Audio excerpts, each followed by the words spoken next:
Welcome to Tales from the Trenches Tuesdays. Today, it is my absolute honor to have Matt Lang with me all the way from Australia.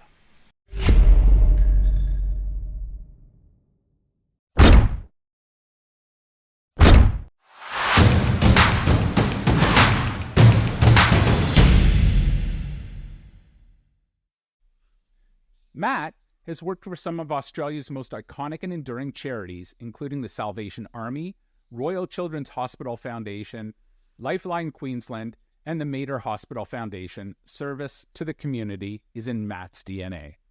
Prior to commencing in his role as head of fundraising and marketing for the Variety of the Children's Charity Queensland, Matt pioneered the role of fundraising manager at the Brisbane Broncos and the first full-time role of its kind in the National Rugby League. During his 3 years at the Broncos, he helped the club meet and exceed its capital campaign target for its new training and community center.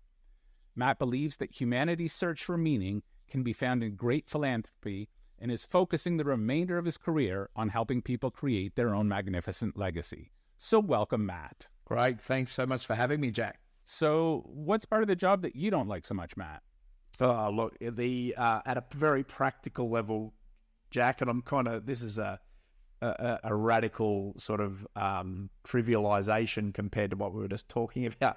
But I'm an asker fundraiser, not an administrator. So I'm not a fan of the minutiae of updating donor records on systems and CRMs and all of that sort of thing.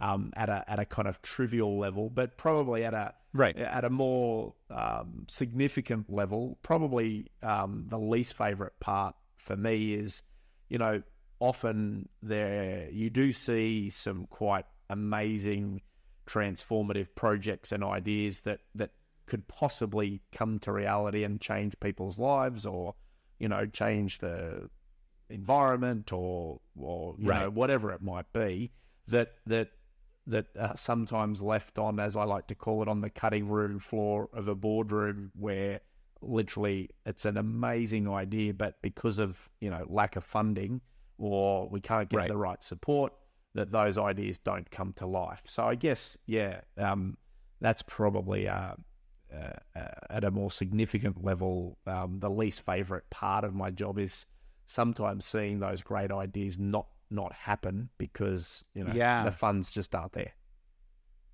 Right. And isn't that just a shame, right? Because money's a tool. It's not it's a means to an end. It's not an end in and of itself. No one cares about buying an MRI machine. They want to just cure cancer, right? So MRI is one of the ways they can detect it. They don't care if there's a better widget that can do it the next day. They'll go and invest in that, right? They don't really care about the MRI. Yeah. But when some of those great ideas don't come to fruition, it's really kind of soul sucking. Yeah, absolutely. But that's, I guess, the challenge of a great fundraiser, right? You don't want to have, you want to fund as many of those great ideas as you can, and just work hard and do your best. Yeah, and I read a book. It's called The Art of Giving by Charles Bronfman and Jeffrey Solomon. Charles Bronfman is a billionaire here in North America.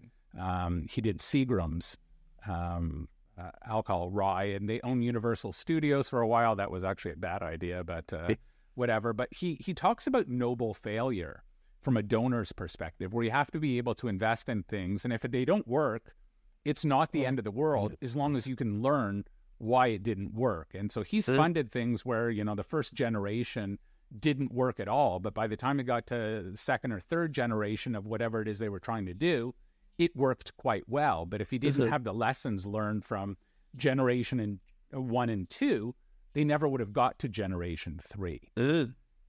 So he calls it noble failure, and realizing that 10% of your money should kind of go to noble failure. Yeah, wow. And if you aren't thinking outside of the box, you're just kind of maintaining the status quo, right?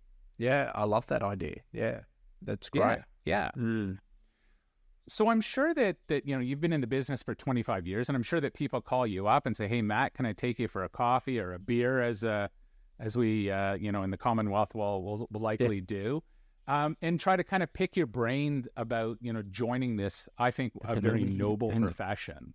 So what advice would you give to someone who's thinking about coming into our sector? Yeah, look, that's a great question. I think my advice to people looking at coming into the sector would be just to, if they want to absolutely make a difference to not just to the community that they, live and exist in, but if they want to make a difference to themselves, that it's absolutely a profession to pursue. In terms of a piece of wisdom or advice that I would give to any fundraiser, and we sort of touched on this a little earlier, Jack, is just that idea of just being a great listener. For me, the best fundraisers ask the best questions and just take the time to listen really closely and carefully to their donors or the prospect, that whatever it might be. And so, yeah, my advice would be to just to be a great listener. And I think the other little tip, I guess, or piece of wisdom around fundraising is there are tough days where you get no's, or something doesn't go right, or something doesn't go to plan. So just having that resilience in your toolkit is incredibly important. And I think maintaining that connection to your why. So for me, as I said earlier on, very much motivated by that idea of being in the service of others. So for me, when I'm having an ordinary day and things are not going well or going right, it's about staying connected to my why, which is I'm doing this because I'm in the service of others. And there's going to be days that are going to go badly, or just stuff's going to happen. But I maintain that vision of my why and that connection, and that sustains me through the tough stuff. It's interesting you say that. I actually recommend to folks, because you are going to get no's and you are going to be disappointed, right? Otherwise, we'd be the most sought after folks in the world, right? If we never heard no. So, at some point you're going to hear no, and you take it personally. And, the first thing is not to take it personally, both on the positives and on the negatives, right? You're a means to an end. If the organization could ask for itself, the organization would, but they need you to vocalize it. Yeah. But I say sometimes, if you kind of get kicked in the gut and you're just feeling horrible, I call a donor and thank them for giving. Yeah. So I find, just some random donor who's been giving for, 2 years, and you just call him up and, thank Mrs. Smith for her $10 a month that she's been doing for the last 2 years. And they tend to be effusive in their praise about the organization. And it kind of turns your attitude completely around. And you're like, yeah, you know what? This is why I'm doing what I'm doing. Yeah. And look, yeah, I love that idea, Jack. It's a great one. I remember when I worked for the Royal Children's Hospital Foundation, the foundation building was quite close by to the Children's Cancer Ward. And if I was having a rough day, I would pick myself up and go and have a walk through that ward and see those precious kids there who, were having an awful time, obviously, going through the treatment of cancer. And it was just it did two things for me. I guess it brought, some pretty quick perspective to my tough day, but also just help, refuel the fire to push on and to keep going at the task at hand. And that was to, I guess, do what I could to provide some hope to those kids. So I think, and it's not always possible, depending on the context you're in, that you can't always, go and see the people or the whatever it is that your organization exists to support or to care for. But if you can do that, that's also another really powerful way, I feel, to reconnect with your why, is to actually go and immerse yourself in the space where the people that you exist to support are there.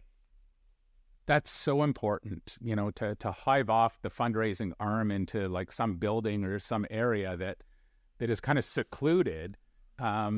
It may help for space and, being able to do things, but it doesn't help to drive home what the mission is.